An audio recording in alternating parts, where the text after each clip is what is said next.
So I have to just record these videos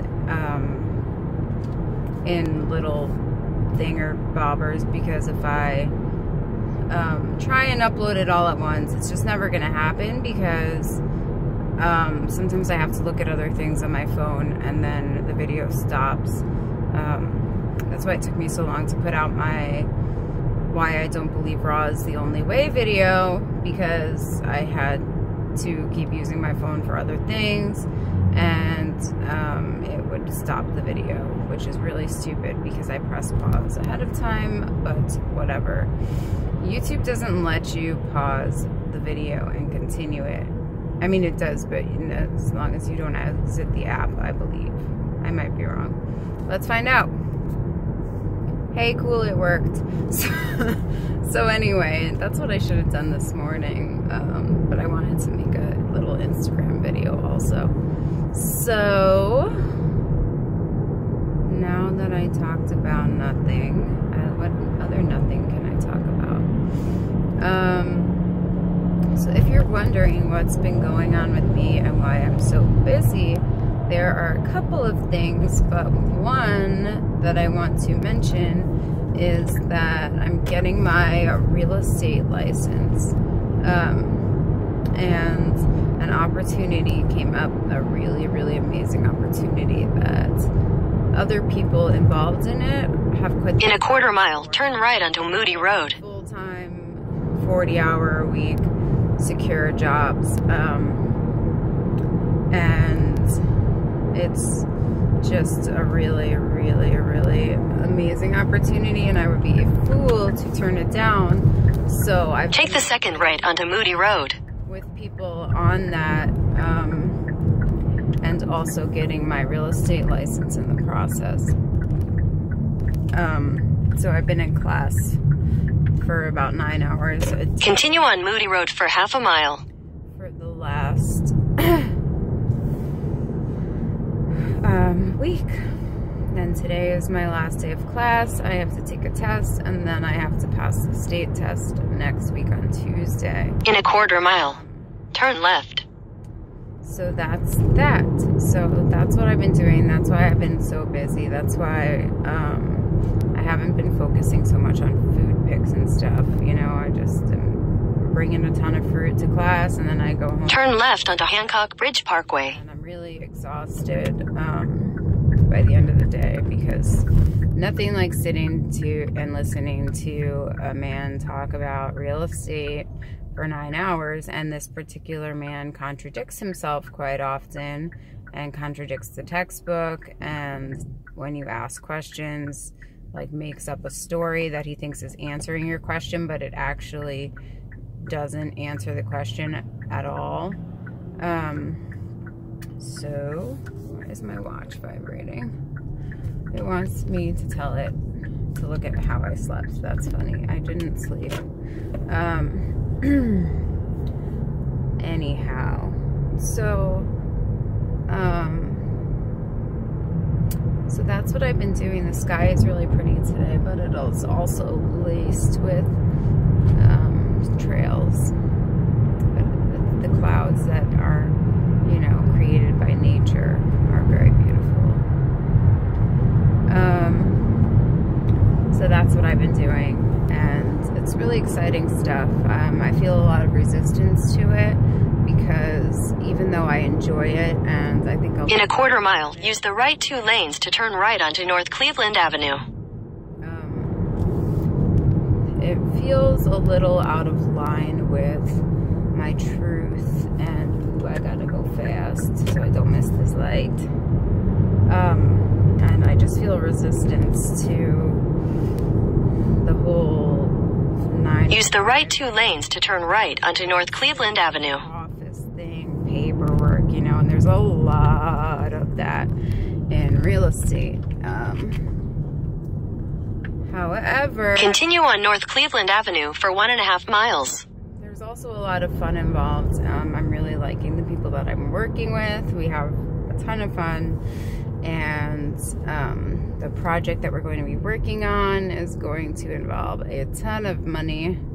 So I just got to do what I got to do, you know, sometimes I think that it's important to, you know, keep focused on your goals and your dreams, but when an opportunity presents itself to make a lot of money that will make living the life of your dreams much easier in the future, you should take it. And I am not going to do real estate forever. I mean, I probably will, you know, if people I know want to list their house, I'll list it for them. If people I know are looking for a house, I'll help them find one, things like that. And I'm sure I'll get a ton of contacts this way, but I'm not going to sit in an office, you know, 40 hours a week, trying to make sales or get listings and things like that. That's not going to be my life. But until this project is done, I probably will be on board, which means staying in Florida, which, as all of you know, is not my favorite situation, I guess I will say. But it kind of feels good to be sitting still for a little while. Lemon water. Hello. I hate traffic. There's always so much traffic in the morning. If you've never been to Florida in winter, especially, like, don't think Orlando, because Orlando is crazy anytime kids are off school. That's basically it, because there's no beaches in Orlando, so people, you know, who can take a vacation whenever they want would go to somewhere with a beach more likely than people with kids who would go to Orlando on school breaks. So it's not like Orlando.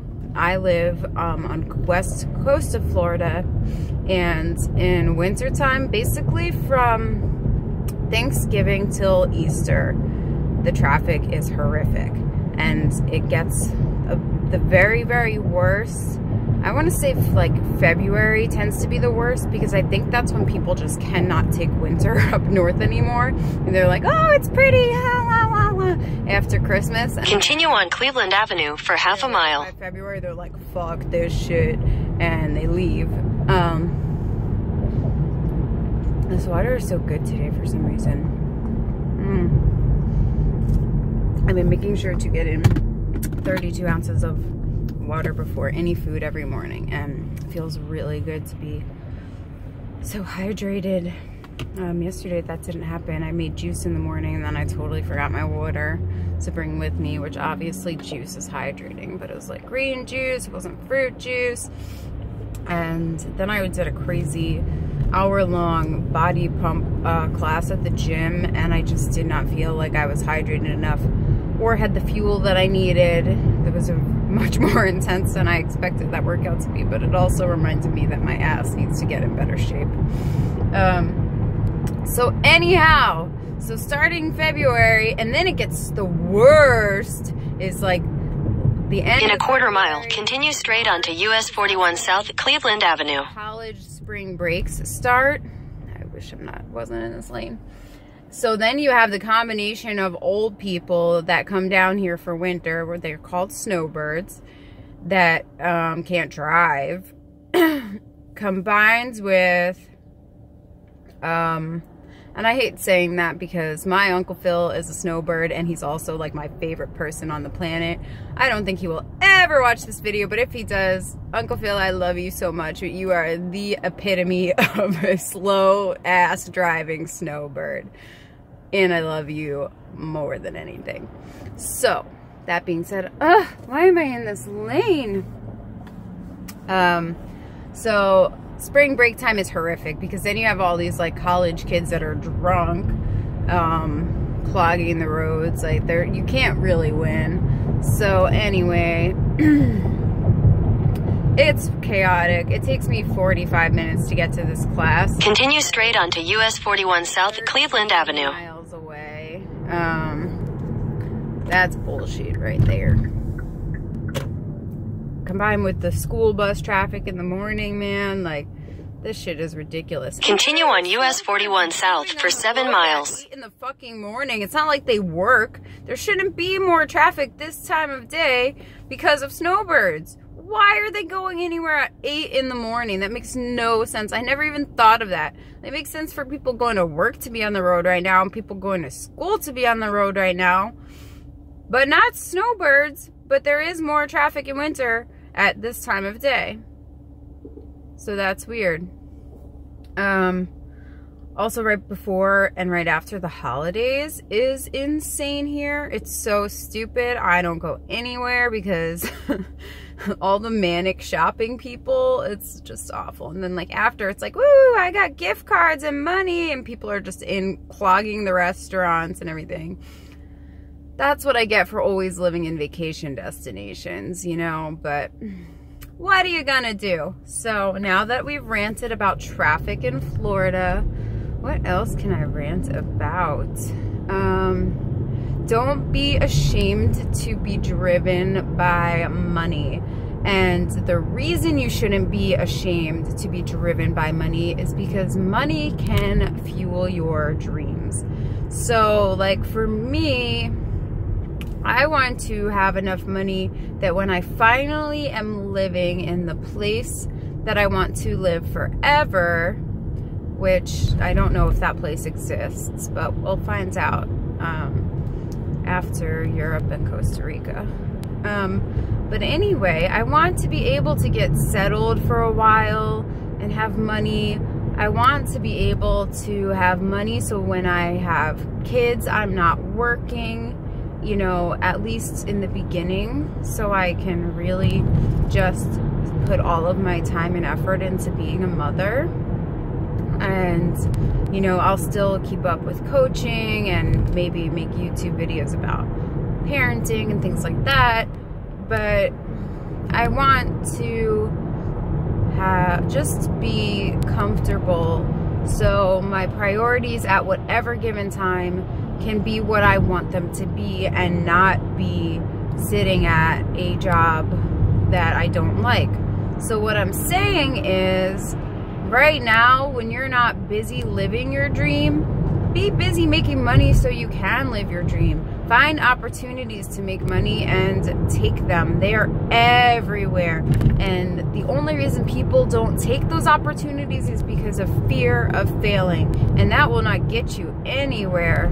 So, like, I am still terrified of failing this state test. There were parts of me that were just like, whatever, don't even take it, you know, just don't ever show up to work again and change your number. Like, that's the type of avoidant personality that I have because I have such an intense fear of failure, and it makes me want to just avoid the risk at all costs. Thanks, Mom.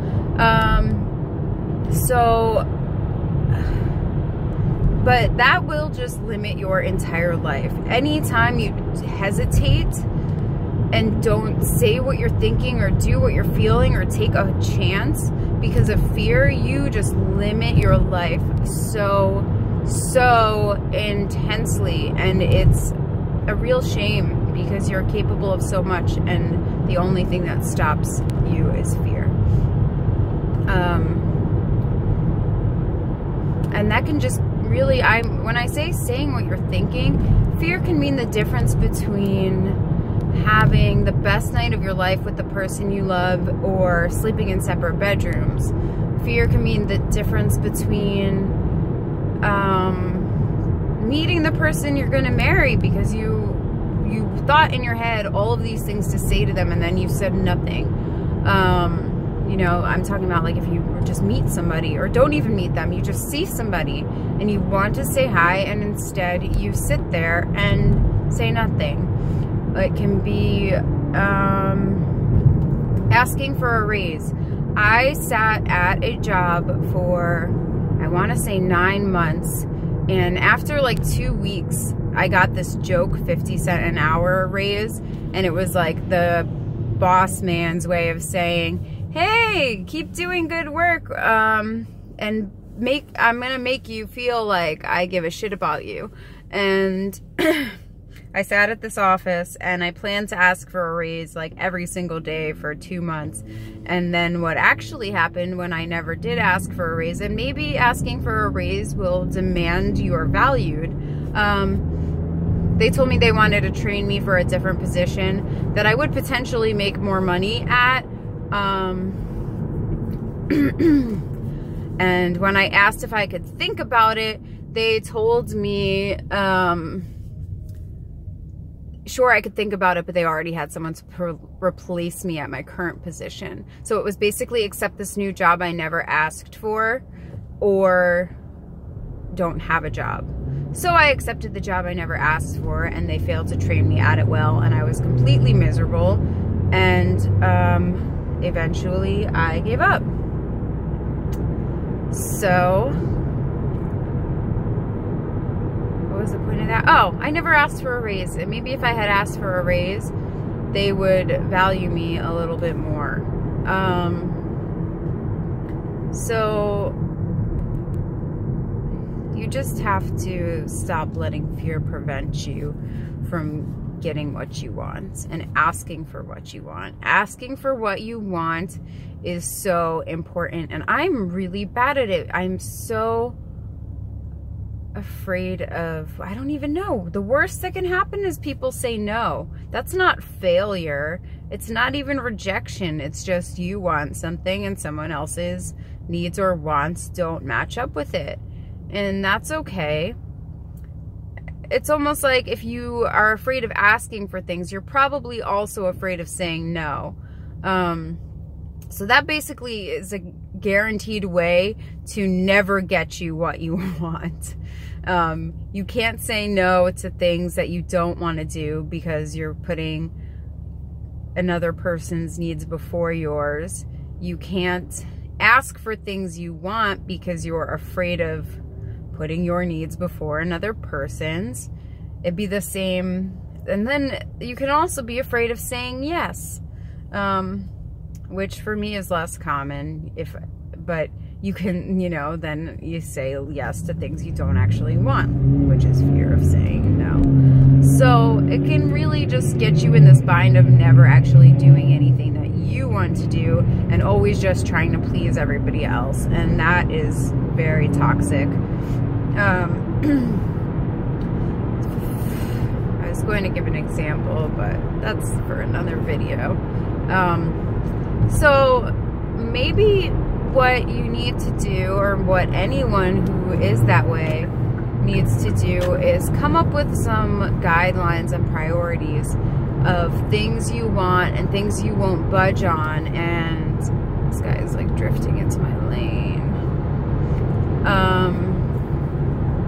And when those opportunities come up, you always ask for what you want, and you never say yes to what you don't. And it can't be always. Sometimes you do say yes to things you don't want to do because it is important to, you know, put others first sometimes, not all the time, and not when it conflicts with something important to you, not when it goes against part of your belief system. So maybe that's what's really important, is to establish a belief system that you don't budge on. For example, I have dealt with coworkers that make like racist-ish jokes, and they talk about specific background of clients all grouped together in one way, and sort of make fun of them for different behaviors that they believe that all of the clients of that nature have. And I don't participate in these conversations. I don't laugh. I don't really even acknowledge it. And it's the same if people ever text me anything, you know, racist or sexist, or I just don't even really acknowledge those type of negative, derogatory, labeling type of behaviors. Sometimes, depending on the circumstance, I will acknowledge it, but I try to, when it comes to a work relationship, just ignore it. And people have gotten the hint that that's not for me, and it's offensive, and not to bring it up around me, or at least to me. So that's just like part of my belief system. I also try to not put other people down for their beliefs. Not try to, I don't. And I also try to not be ashamed of my beliefs, which is something I'm still working on because I spent so much time as an atheist. And I still feel this bit of embarrassment about my belief in and my love for God.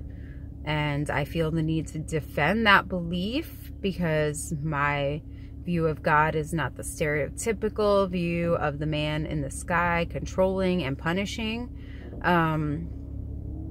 But I shouldn't feel the need to defend it. I should just be able to love God freely and not owe anybody an explanation.